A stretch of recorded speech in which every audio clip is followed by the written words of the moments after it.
In the quiet heart of Thailand, nestled between rice paddies and winding rivers, there was a village that lived by the old ways, where every shadow had a name, and every death, a reason.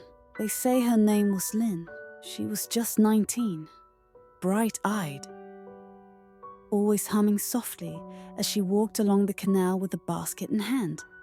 She was the midwife's daughter, gentle, helpful, and soon to be married to the young fisherman who lived down the river. But fate has cruel hands, and the night before her wedding, she vanished. They found her the next morning in the water, face pale as lotus petals, limbs tangled in the reeds, eyes wide with something no one could explain. There were no wounds, no signs of drowning, just the silence of a life ripped away too soon. The villagers wept, but the old monk who arrived to perform the rites grew pale. "Phi Tai Hong," he whispered. "A spirit torn from life by sudden violent death. She must not be buried in the village," he warned. "She must be appeased, or she will not rest." But grief blinded them. They lit incense, they cried, and they buried her anyway, beneath the banyan tree at the edge of town. That night, the wind changed. That evening, the village held their breath. A heavy silence fell over the rice fields. Not a dog barked, not a cricket sang. Even the canal seemed to hold its breath. Then, it began. A scream, high and long, ripped through the night. It came from the home of Lin's betrothed. The villagers rushed to the door, but found him alone, shivering, clutching at scratches on his chest. No one had entered, and yet he had been attacked. "She stood at the foot of my bed," he whispered. "Her face was wet, her mouth full of water. She asked me why I didn't save her." Word spread like fire through the village. Children spoke of a woman with dripping hair standing near the canal. Men claimed to hear her sobbing from inside empty boats. One woman saw her reflection change, just for a second, into a face frozen in terror. It was Lin, but not the Lin they knew. This Lin was twisted by pain. Her spirit hadn't moved on, because she couldn't. She had become Phi Tai Hong, a spirit born from sudden death and silenced grief. And her sorrow was turning to rage. The village elders brought monks. They chanted through the night.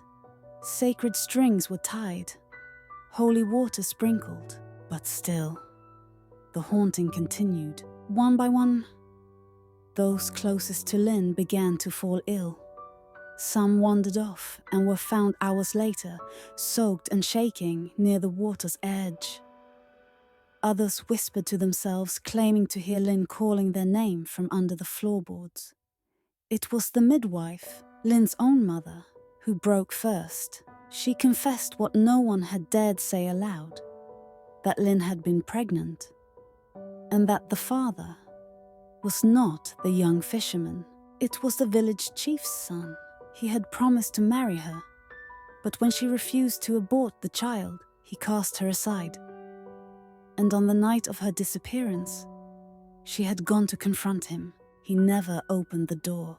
She left, alone, heart shattered. And sometime before dawn, she died. The villagers were horrified. Not only had they ignored the truth, they had buried her without the rites owed to a woman who died carrying life. To die violently is tragic.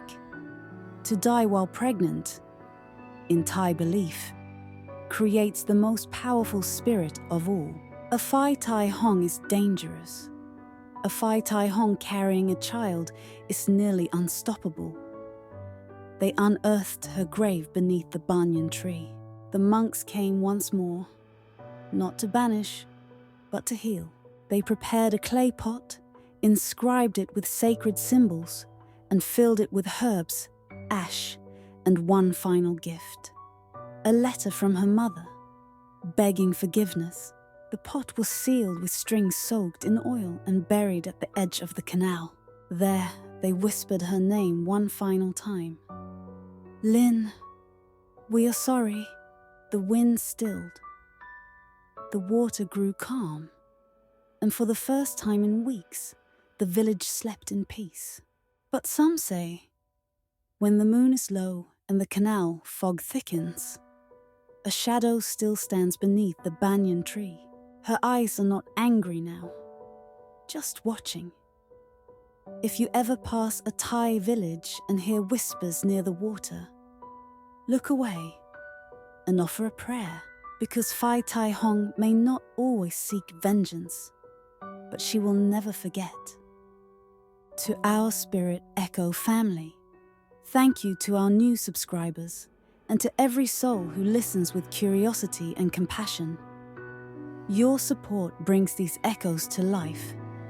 We are grateful to walk the shadows with you.